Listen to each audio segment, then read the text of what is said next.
What's up, everybody? If you're clicking right now, you're probably joining the show as we're getting started. We're going live on YouTube, Facebook, and LinkedIn. So most likely you're seeing this from LinkedIn. That seems to be the number one platform. I'm joined by my fellow UFC connoisseur, my fellow freight slinger, my boy Hayden Allred. We're pretty much friends. We just haven't had a chance to talk yet. So we figured we might as well just talk in front of everybody and develop this friendship online. What's up, man? Another day in this beautiful world. Appreciate you having me on, man. It's it's good to catch up. It's especially with LinkedIn, there's certain circles and network groups that tend to have people you can just kind of tell you resonate with. Like you've got a few of your core commonalities that are just in direct alignment. You're like, all right, need to converse more with this person. So glad to be here. Yeah, and it's great to be able to see that LinkedIn is becoming more of I call it the virtual water cooler. It's more of a social setting now. It's not just a professional resume building. Hey, Yeah. I do this and that, and trying to toe the company line. It's like people are just putting out their life and being personal. And you do that, I do that, and the people that I know you're talking about do that in a very good way in this little logistics niche that we have on LinkedIn. But what drawn me to you was UFC. We both share a common interest in UFC. We've commented on some similar things and messaged back and forth. And we're coming off a crazy weekend. So what'd you do for the fights? How was it? Dude, it was great. So started Saturday off. Went to a church down the road. My wife signed me up they had a big men's night. It's kind of like their first of the year. So it was probably a couple hundred men, pouring into each other, a lot of fellowship there. So that was great. So I missed the early prelims. I came home and I saw the highlight prelim. It was just ending. I want to say it was, what's his name? Dawoodu? Was it that one? Yes, correct. Yep, it was Dawoodu and Erosa. And then we got into the main card. So just came home and wife passed out early, put the kids in bed at 8. So pretty much soloed the fight all night, but it was fantastic. Yeah. So we, my fiance, she'll watch the fights, right? So we went, like, one of our first big dates that she bought me tickets to for my birthday when we first got together was UFC 2. Dustin Poirier versus Kevin Gastelum versus Israel Adesanya, and Dustin Poirier versus Max Holloway in Atlanta. You were at Gastelum versus Adesanya? My first UFC event ever been to. Dude, so those last two fights were up for fight of the year. The co-main and main event were up for fight of the year that year. And then from there, she got me tickets to, we went to a Raleigh fight night when Curtis Blades knocked out Dos Anjos. Took my dad to that. And then we went down to Jacksonville for the Hamzat Gilbert Burns fight. That was awesome. We became just super fans immediately. And then we went to Vegas for Masvidal Colby. So that's the events that we've been to. But they're awesome. And we actually, the guys at work, we took one of our customers to one of the ones in Columbus, Ohio, one of the fight nights up there. But it's awesome. UFC's the best event you can do. She's a big fan, but she don't like to watch it on pay-per-view. I can sit around for 7 hours on a Saturday, especially since COVID happened, and watch fights the entire time and get to know everybody. It was the best sport on TV. It was they did it right. Dana White crushed it. And so I'm gonna keep watching them moving forward, even though all the other sports are on, like football and stuff, because I did watch football all day. We've been moving this weekend, crazy with everything. But I got to my buddy. We had a little reunion. So my buddy Nick Davison, played football with him in college. My roommate, best friend, went to his house. My fiance's there, his wife's there, kids are there. They're playing. Everybody falls asleep except for me and him when the main card hits, and we get after it. We're gambling on the fights because we can gamble. Are you in a gamble legal state? Do you do any of that on UFC? After 2020, all formalities are out the window. Yeah, we can in Texas. Okay. You have to run it through, a different state, but yeah. Okay. So started gambling, started throwing the picks down, and the first couple fights I thought were they're okay, but the main ones were obviously the last three. I had a blast. I'm a huge Hamzat fan after seeing him live in person. I know he's playing the bad guy, and everybody hates him right now. But I'm a huge fan. Nate Diaz, you got to love Nate Diaz. Tony Ferguson, OGs in the fight game. A little bit over the hill, a little bit past their prime, but that's perfect. I'd like for him to hang it up personally, but I don't think he's the same after Gaethje personally. But there's something that changed. At least I think. There's several people not the same after Gaethje. No. Yeah. But you said you had a conspiracy because there was crazy. There was the press conference got canceled for the first time ever, and this is talking about press conferences with Connor, Khabib, like the Diaz Connor, John Jones DC, all these crazy press conferences, and this one gets canceled over a brawl, and then you got the missed weight. So tell me a little bit about what you think about all the craziness prior to the fights happening. This is just something, a theory I saw posted. It makes a lot of sense, but allegedly Hamzat, when he was 7.5 pounds over, was given directive orders from the doctor to, hey, stop cutting, stop dehydrating, like your hydration levels, your mineral deplete, like everything. Apparently it became a medical issue to where he's redlining his body, and they're like, hey, you got to stop cutting. One, he's never missed. He has fought back-to-back weeks at 2 different weight divisions off his debut, coming in here and just steamrolling people. 7.5 pounds, dude, that's a big miss. And then at the same time, my concern is if it was really about his health, why would they let someone like Aspen Ladd with her issue where, I mean, they were literally holding this lady up just to make weight for the scale. And it's like, there's no doctor in their right mind that would have allowed that level of dehydration to go out there and been like, I'm sure it'll be fine. It's like your body, and I've never been that depleted, but I've talked to people who have, doing bodybuilding and everything else, and it's a bad deal. So it's like, part of me wants to say that one, Hamzat knew he would have destroyed Nate, because let's be honest, Nate is as tough as nails in this guys and how game he is. That gas tank, pedal to the metal out the gate that he did against Holland, he would have done the same thing against Diaz. And dude, I don't care how tough Diaz, no one is going to survive that with that kind of force coming at you that quick. If he did somehow, I don't foresee it happening based on the clues I'm given. So he decided to do what he needed to do to allow Diaz gives him a fight with Holland. It lets Diaz. I'm hoping Hamzat did it with intention, out of good nature, because you also saw he was a good sport with Holland. Like, it was very playful, so it was very interesting. I was like, well, what's this dynamic? Because they were allegedly talking trash behind the scene, and it was a big ordeal that got the presser canceled. So it's like, okay, maybe Hamzat was such a G that he decided to pull this stunt because the numbers matched up to where it could be rotated. You give Diaz versus Ferguson, a fan-demanded fight from 2 OGs, bleeders, brawlers, 5-rounders that go the distance and put on a show every time. And you let Diaz finish out his contract, riding off into the sunset in true Nate Diaz style, with the added caveat of a round 4 submission at 2 minutes and 9 seconds, 2:09 left on the clock for Stockton. I just got chills thinking about it. Just because it's for Diaz, dude. Like, I thought that was just so cool how that worked out. Yeah, no, it was really cool, and I'm with you. So Dana White said in the press conference after it was all over, that's my favorite part of UFC, is his post-fight press conference. It's 20 minutes long. It's brilliant every time. Great business advice in there too for people doing marketing stuff and sales. Yeah. But anyways, he says, if you guys think that the characters that we had on this card were smart enough and able to work together enough to be able to orchestrate a plan to do like a cue, and take over this card, you're wrong. Yeah. but also, he didn't say that they didn't make the. Think about this. Thursday the press conference happens, and most likely you're getting Nate Diaz versus Hamzat. That's what everybody's thinking.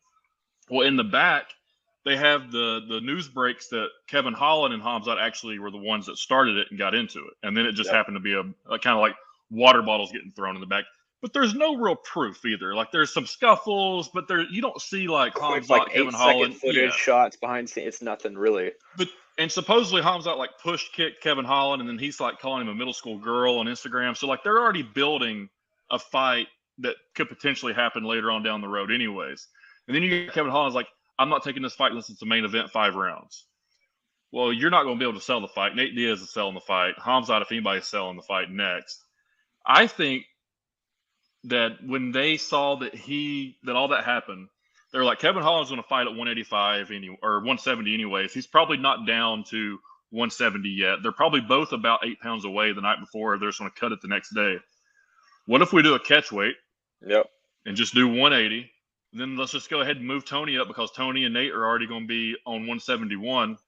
Put them in the main. People will buy that. We'll just show highlights of them from the early 2015s when they were doing really good things.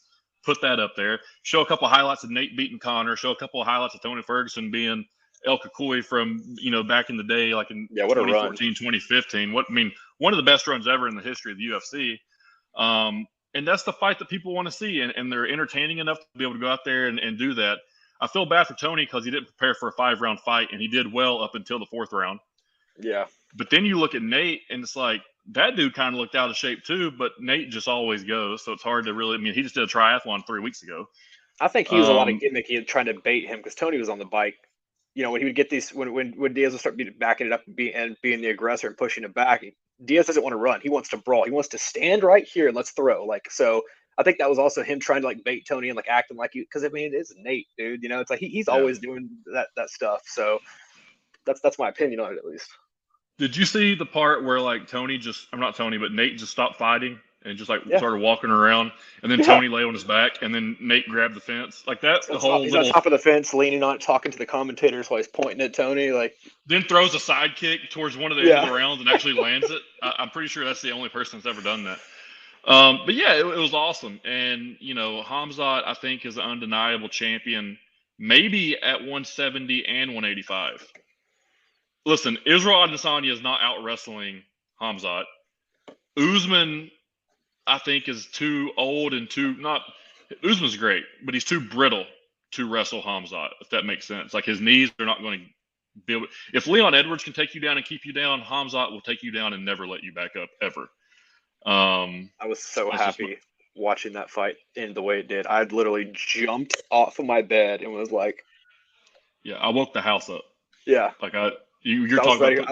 I wanted Usman to lose. I was just tired of Usman being a champion. Usman's not a fun champion. He's good, but he's not a fun champion. No, he's not. I feel like that with Israel Adesanya. I'm not an Izzy fan either. I was a diehard. Now I'm just kind of I'm ready to see someone shake it up. I'm ready to see Pereira come in here and be a monster. I hope he drops. I hope he knocks him out. I want to see. So, what fight do you want to see come out of UFC 279? Do you want to see Hamzat get a title shot, or do you think he needs another fight to prove himself? He went from Meerschaert to a one punch to who else? Who was after that? From there, he went. That was Gilbert Burns. Was it Gilbert Burns next, or was there one after that? No, or was it the league? Is it the guy that fought third? Yep.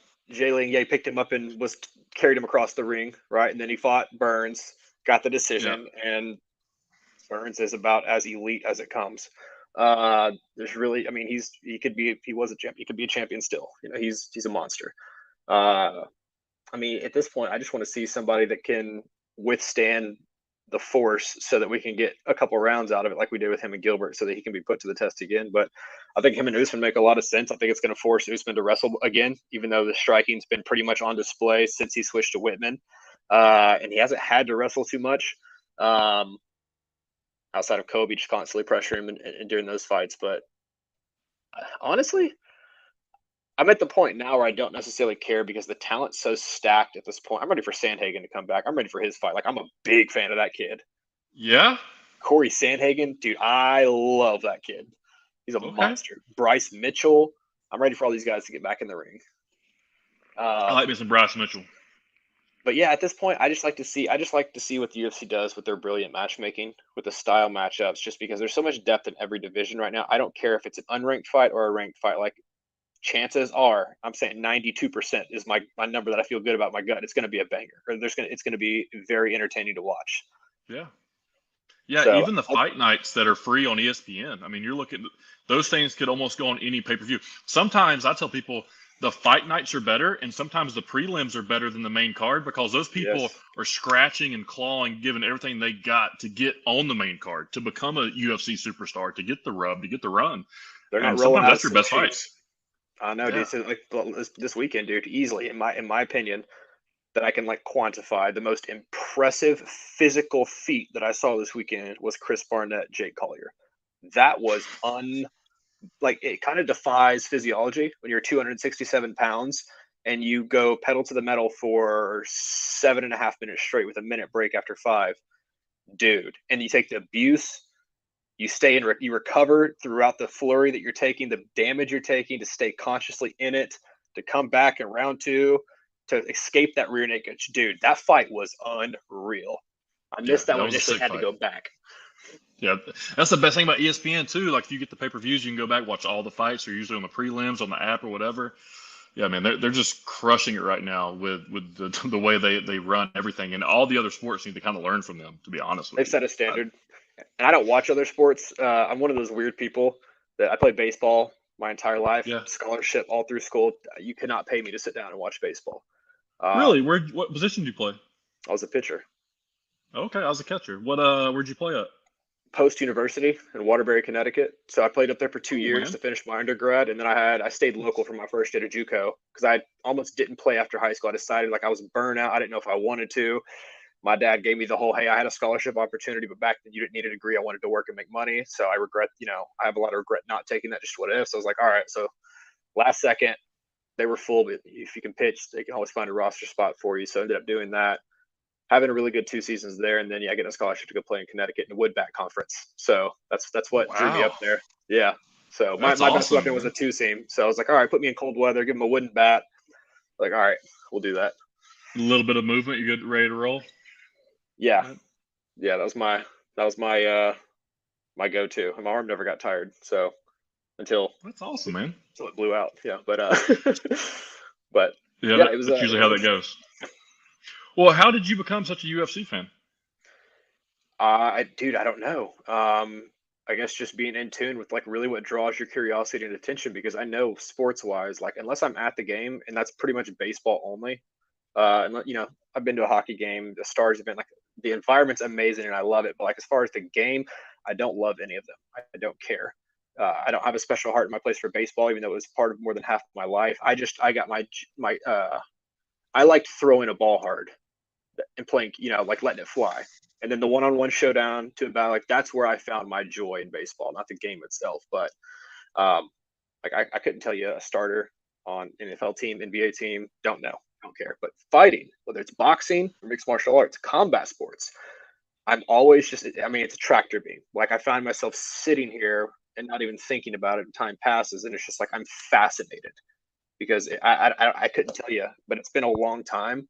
I became hardcore follower probably mid-19 when pandemic hit, everything shut down, and Dana White did such a good job carrying it on and keeping things open and moving. I've only missed one card since the beginning of 2020.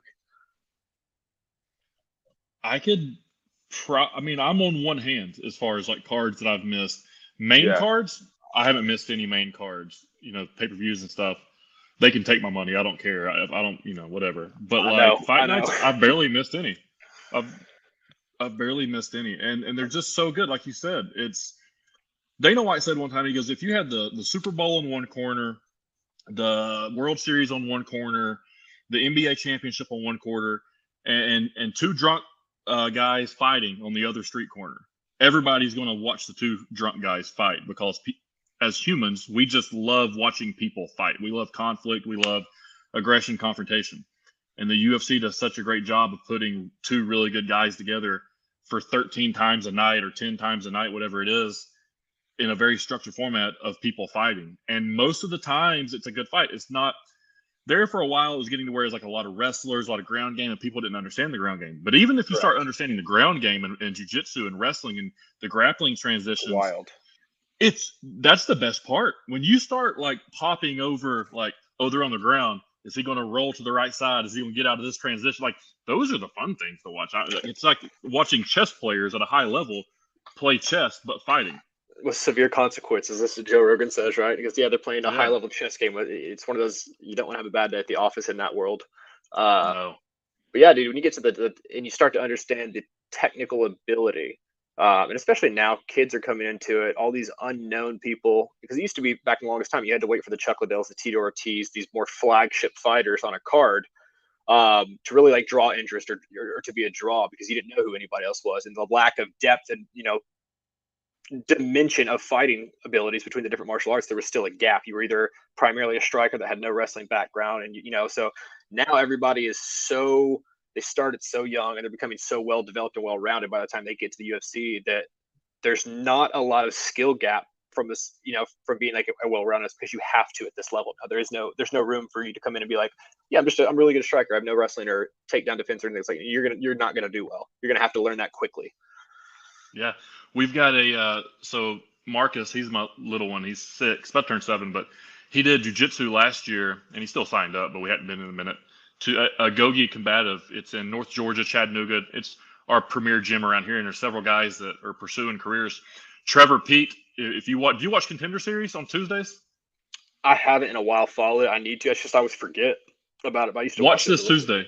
So this Tuesday, tomorrow, a guy from Chattanooga is going to be on there. He's undefeated, 6-0. He beat Karma Worthy, former UFC guy. He fought in Nashville about a month, maybe 2 months ago, and he beat him. It was like an upset. Wasn't supposed to beat him, so he's now 6-0. Got invited to the Dana White Contender Series, so he's got a fight tomorrow night. And then my buddy Torres Finney, he played at UTC after I left, and he's a younger kid, but I believe he's either 2-0 or 3-0 now as a professional.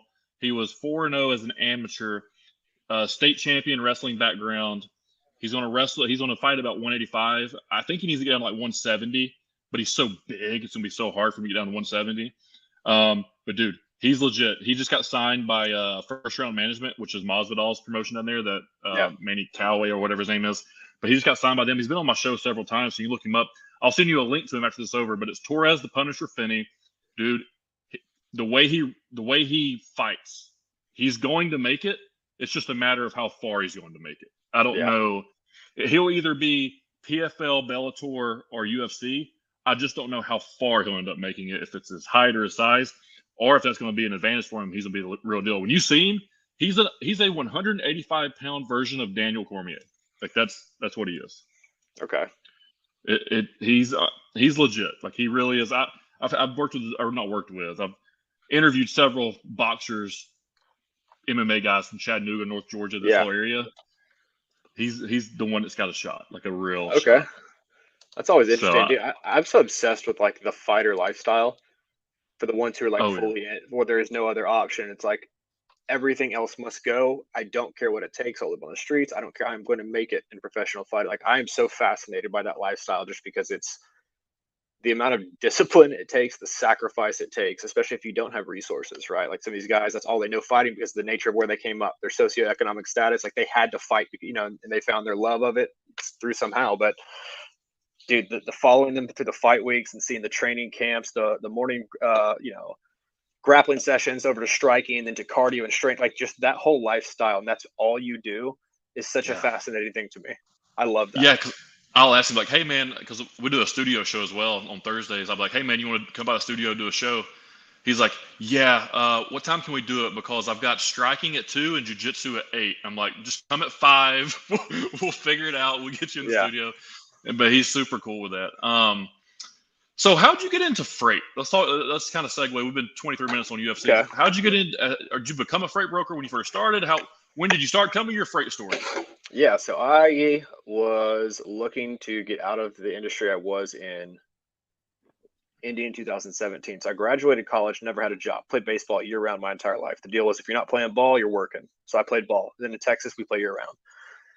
So did that, chased it through college, finished, graduated in 4 years, and it's like, all right, well, now it's time to figure out what the hell I'm going to do. So I got a job with AT&T pretty quick out the gate I was a U-verse technician. So driving the company truck around doing installs, repair, maintenance on fiber, did that for a while. And I love working with my hands. Like I thoroughly enjoy it. But at the same time, I didn't go to college to sign up, to get into 180-degree adits to run wires, get chased by pit bulls. So I was like, all right, let's transition to something else. And I had a teammate call me who was a finance director at a dealership, tried car sales for a while, realized I will never, ever do that again. Not my thing. I'm never going to work a weekend again unless it's for myself. And then just that world was I didn't like it. My moral compass was tested too many times in too short of time. So I was like, all right, well, I saw a classmate that I went to high school with who was working for Worldwide Express at this time. Her name was Rachel Hyatt. And she just always seemed to be posting stuff at work, seemed to really just enjoy whatever it is the heck she did. I had no clue. So I just reached out one day and was like, hey, what do you do? Like, do you work or do you just like kind of have fun all day?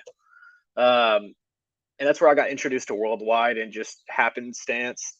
she was like, funny thing is we actually just had a sales position open up at our corporate office here in Dallas. This is the manager that's hiring. I can introduce you. So I reached out, ended up getting, interview and doing really well and got the job offer. Well, the time I was currently where I was living and the times they needed me to be in office, I couldn't commit to it because we lived about 45 minutes away with no traffic. I had to pick we only had one kid at this time, Jameson. I had to pick her up from daycare by a certain amount of time. And there's no way I would have been able to do both. So I had to turn it down and I went and took another job. Well, 6 months into the other job, I was literally beating my head against the desk working from home. It's my first true remote sales job. I was doing commercial packaging and just couldn't figure it out. I had no idea what I was doing. And I got a call from the worldwide recruiter 6 months later. Like, hey, we just had another spot open up. Colin, the one you interviewed with last time, said, reach out to this guy first and foremost and see if we can make it work. Now we're more flexible, yada, yada. So they're like, hey, at this time when they'd called, I'd moved to where I live, the town of Waxahachie now, which is much closer to Dallas. I'm right off 35 here. So and we were in a different family dynamic. So I was able to, it was a much better time now. Timing worked out. So I ended up taking it and I fell in love with logistics at Worldwide. So I got over there and I got pushed into the fire, dude. And I learned small parcel, LTL, and full truckload all at once. Was on the corporate sales team, ended up making President's Club as a first year rep with only 3/4 of the year to compete.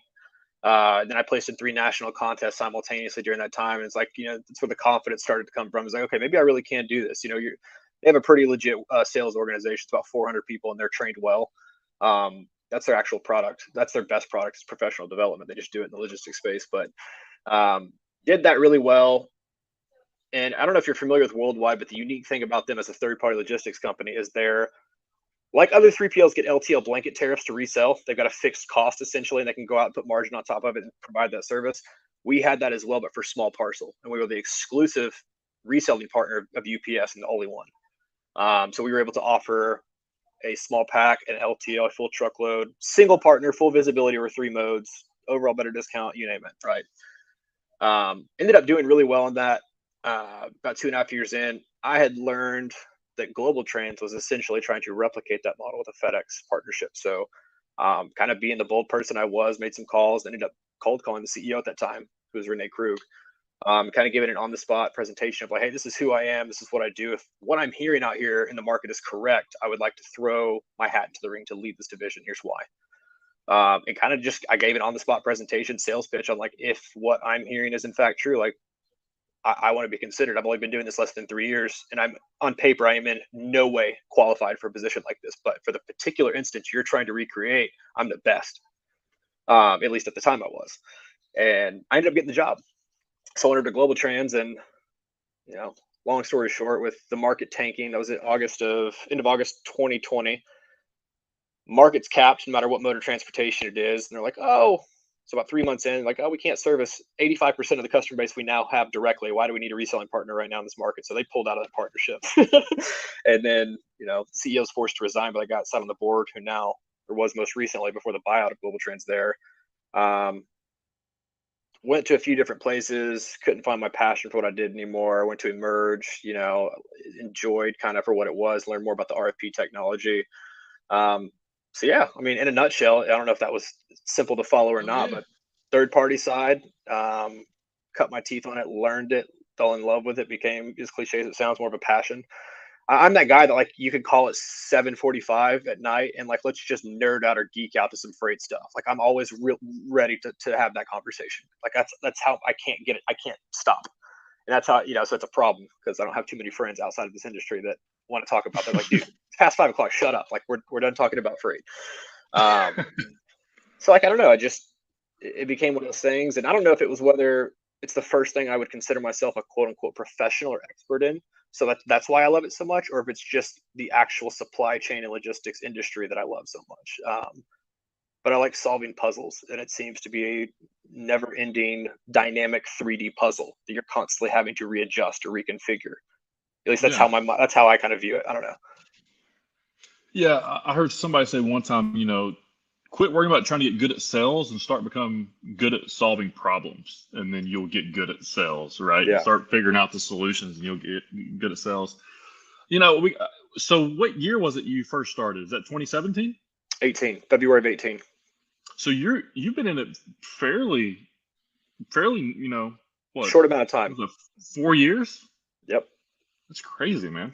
I had a So what are you wild doing now? springboard. Yeah, so So I'm what are you doing right now? yeah, I'm an enterprise director over at Truckbook. And I'm Okay. not sure if you're familiar with them. So Uh, very unique company. It's my favorite position so far from a sales standpoint. So we built an app in 2018 that is driver centric, and it's built around the idea of giving the problem is owner ops and small fleet owners. They're the ones subjected to the most empty miles, right? But that's also at an aggregate the bulk of where our capacity comes from. The JB Hunts, the Swift Right. Knights, their assets are allocated and accounted for. It's the owner ops. So how do we get more of them in one centralized location, right? So we built an app that optimizes their entire business with the sole purpose of being actually optimizing their business as a truckpreneur, as an independent contractor. We want to minimize their out of route mileage by connecting them with the right freight, running from the right A to B, B to A, or A, B to C, C to A, whatever the case might be, where it's meeting the revenue they need to make during their allotted time, when they want to be traveling or driving, when do they want to be back home. I mean, you name it, from what that driver is looking for to find that ideal lifestyle as a trucker. We're trying to use our proprietary algorithms and AI power to create a much more optimal solution for these drivers, with the sole focus of being, okay, if we take care of our drivers, one, they'll want to drive longer and they will do a great job. So because it was adopted so well and it gives them a single location, we aggregated all the load boards from private brokerages to public ones, public load boards, you name it. We're just trying to create as many puzzle pieces as possible to create that optimality. It was adopted so well that we now have north of 150,000 users. I don't have to get more exact figures, with 40,000 of those users being true independent owner operators, one man, one truck, one trailer, or power only, whatever it might be. And because we have that now, and we have so much autonomy with the drivers inside of our app using it themselves, we're able to basically create capacity, pop up targeted capacity wherever, with a much more strategic approach, as opposed to just posting it out and hoping for feedback. So let's say, for instance, you're Coca-Cola and you've got Red Classic, and they've got, this is just a live example, they were using their power units to run drop-in hooks between two of their yards, which were 90 miles apart in radius. Well, they wanted to reallocate those power units so they could be served better elsewhere. So what we did was we ran a campaign. Think of it like a mini RFP. We put the job out there, the project, the load details, and you give us a target rate. Now, when I ask for a target rate, I don't mean what's the best rate you can find out there if you're really trying to play the broker game and nickel and dime your carriers and stuff. I mean, let's say you pay between $3,000 and $4,000 for this lane on any particular day. If I could get you 3,500 for every single tender, and it's 100% tender acceptance and it's covered, and you knew that to be fact, are you tendering that 100% of the time to take care of this problem for you, right? It's a cost management thing to a certain degree. You could probably save some if you want to play the nickel and dime game, but you're gonna have to spend more time doing it. You're gonna allocate human capital. You're gonna have to have brokers out there grinding. Or is it more important to just get this freight executed and it's a managed cost, right? Like it's not gonna blow your budget, but it's fair. We can push this campaign out with the details and the target rate, and it gets presented into such a very dense and active network of owner operators that are using our app. They're able to secure capacity at a very, with speed to market and velocity to being the key point there. So in a nutshell, that's one silo of what we do.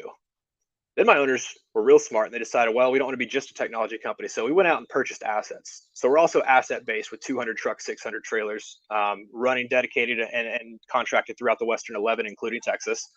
So now we have this second silo where we can use our technology to support or complement our asset runs for our customers, or it can be a standalone system. They can use just our assets. They can use just our AI. And the third silo, we have a normal brokerage, which does what a brokerage does for the reasons a brokerage does it. So it's very unique. So I don't have, my customer base is very different nowadays. I can sell to drivers to recruit. I can sell to a broker who has consistent business with a customer. I can go directly to a shipper.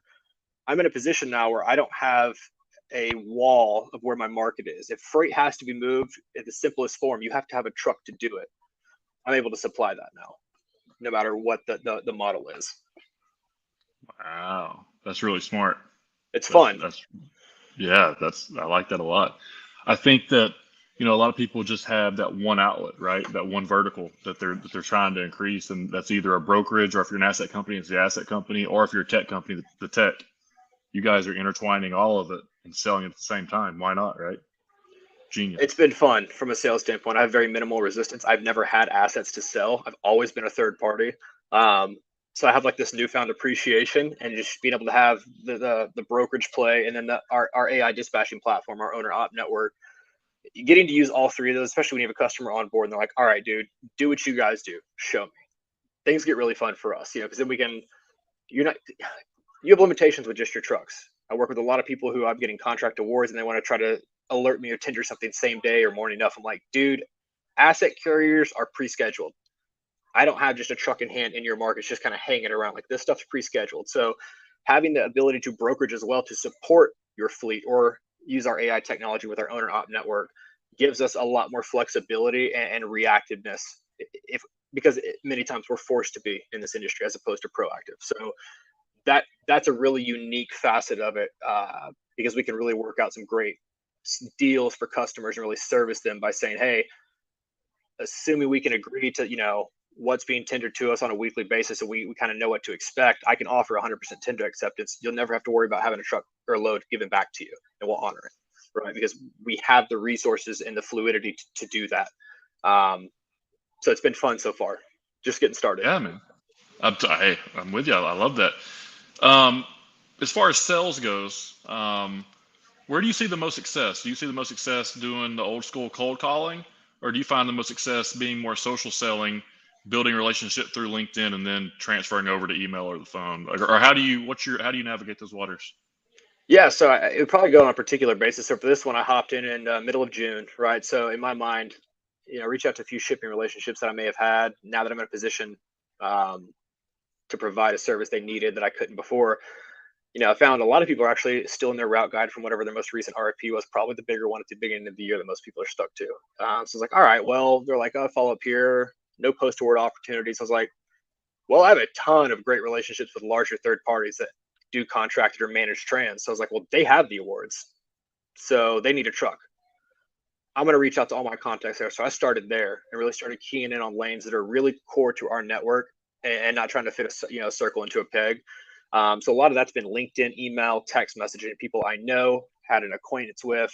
For any cold calls, I haven't made too many calls actually, which is a unique facet of this, because I typically prefer phone calls first. That's the most direct point of communication. If I can get someone on the phone right then, I feel much better about how they might interpret an email, or the tonality or the point of it, because they're spammed all day. But being very strategic, like being able to know where their DCs are, where I know for a fact I can look at their map or their website and come up with about 90% of what their entire network looks like from a distribution standpoint, and really reach out, keying in on those focus lanes where I know I have trucks pretty much at any given time, or I have freight in and out of all day long. Being able to lead with that, saying, hey, new asset capacity availability, would love to compete with your incumbent network. I'm not sure if you need any help. Really just being like, hey, this is what we're great at. Is there a need for that kind of support at the moment? And really haven't had to sell somebody so much. And again, that's been the unique thing, because I've had to always sell on a value prop, and now I can lead with like, hey, I have a lot of trucks and trailers. So it's We say we're an asset. Well, we do have assets, right? But like when you're looking at our assets are, we have some tankers that we lease, and we have some owner ops that do run our assets, right? They are company drivers, some of them, whatever, but we might have 10, right? So when you say asset based, be like, yeah, sure, here's this RFP. Then you go and plug in your stuff, and it's like, oh, you need 200 assets or 50 assets or 100 assets or whatever. So then they get real particular in the assets. But I think selling a brokerage is one of the hardest sales job there is out there, because you're literally selling a service that everyone else is providing, the exact same service, going after them, almost the exact same trucks at the exact same price. So you got to figure out a way to stand out. The majority of them, just call it for what it is, do not do it well. Nope. So there's already a mental barrier you're having to overcome, because you are now placed in the thousands of others that have overpromised and underdelivered for decades, to a shipper. Yep. So I agree. It's a very, dude, if you can sell brokerage and you sell it well and you can operate it well, you're a machine, because it's not easy. No, it's not. And I believe that if you wanted to go do anything outside of this and you're in sales or operations or anything, I think anyone that does this will be successful.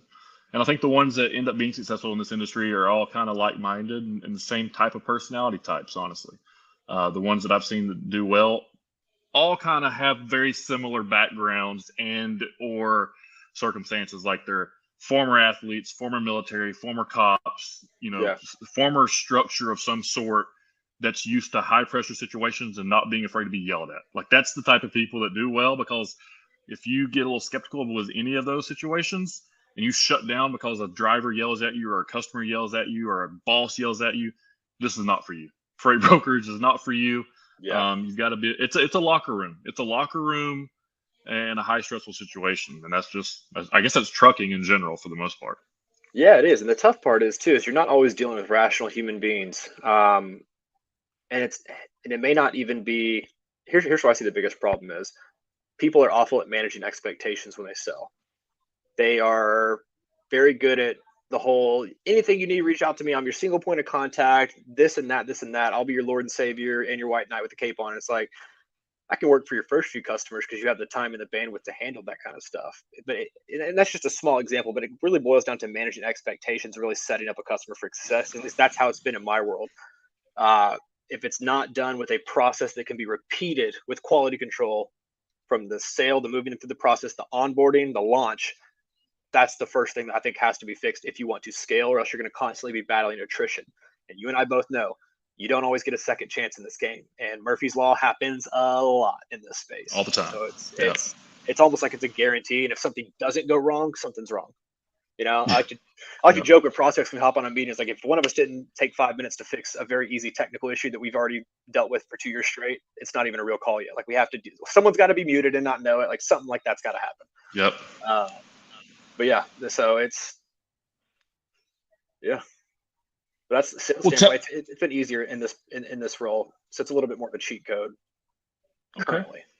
Yeah, right. It would get challenging as things grow and you guys start to, expand and stuff. But, one thing I like to ask everybody that comes on, and we're about 42 minutes in, so I'll get you out of here. I know you're busy. I like to ask people to come on because obviously you're in sales and stuff.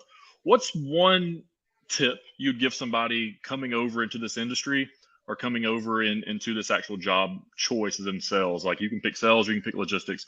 What's one tip you'd give somebody coming over in this game? If we're going strictly from a sales standpoint, as far as finding new revenue opportunities to engage and bring on board, that's your job. Remove your self-worth from the outcome of your cold calls or your sales efforts. Remove expectations during a sales thing, because I'm telling you what's going to happen. It happens to everybody until you either one, figure it out and overcome it, or it crushes you and you get out of sales. Is if you tell yourself the objective of this cold call is to set a meeting on the first call and it doesn't happen, you're going to tell yourself you suck. I'm not good at this. The last 10 people weren't interested. This 11th person's definitely going to say no. You have no way of knowing that. That is a narrative you've now created in your head because the last 10 didn't. But here's the thing. Not everyone's a buyer. Sometimes it's a great opportunity, not the right time. Vice versa. I mean, a lot of things happen. So if you're getting into this, just know there is no easy button. You have to put in the activity and the effort. You need to learn as much as possible. Do not burn bridges. Do not take things personally. They don't know you. If you keep the conversation strictly about the prospect and solving problems for them, they can't hurt you. They don't know anything about you. They can't make it personal. It's all about them. Do not tie your self-worth to the outcome of your sales attempts. Find a process, a good mentor that has done this, a process that works and has been proven. Trust it. Day by day, you got to put in the work. That's the simplest way to do it. Short-term memory too. You're going to have highs when you're closing deals, dude, and that can come with a set of problems, or you can get too low and you can't get back up, and that has its own set of problems. Even keeled, short-term memory. That's probably, at least for me personally, that's what helps me the most. No, that's great. I love that. Don't put your self-worth in front of the sale. I like that. That's probably going to be the name of this episode. I love that. Well, dude, I appreciate you coming on, man. This was fun. Dude, I appreciate the invite. You know what we need to do? We need to do a. Do you ever watch Rogan's like Fight Companions or Brendan Schaub's Calabasas Fight Companions? Yeah, We need Chris to do, D'Elia and Theo Vaughn and stuff on there, of dude. course. We need to do like a Freight Companion where we watch one of the UFCs just to have a couple of us come in and chat it up. I think you and Trey did that one time, didn't you? We did. Yeah, it was me and him. I'd like to get like a 4-man group going, or ladies, whoever's on here likes to geek out to some fights. You know, that's who I'm looking for. So I would be down.